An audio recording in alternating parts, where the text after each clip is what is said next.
দেখো সকালবেলার আজকে সিন।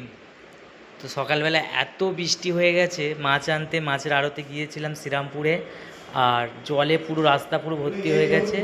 মাছ যতটা পেয়েছি আর নিয়েছি। আর ওই যে মাসি দাঁড়িয়ে রয়েছে, মাসি আমাদের গাড়িতেই যায়। তো মাসি ব্যাগ আর বইতে পারছে না অত দূর থেকে নামতে। তো মাসির ব্যাগটা আমি ফের নিয়ে আসতে গেলাম। আর দেখো এত টাকা করে জল এখানে অবধি আছে, তাহলে আরও নিচের দিকে আরও জল ভর্তি হয়ে আছে। আর আমাদের গাড়িটা অনেক দূরে দাঁড়িয়ে আছে, গাড়ি যাচ্ছে না টোটোতে। বলছে ইঞ্জিন খারাপ হয়ে যাওয়ার থেকে দাঁড়িয়ে আছে। আর আমরা এই বয়ে বয়ে একে একে করে নিয়ে যাওয়া হচ্ছে। যেন সকালবেলাটা যে কী দৃশ্য গেল।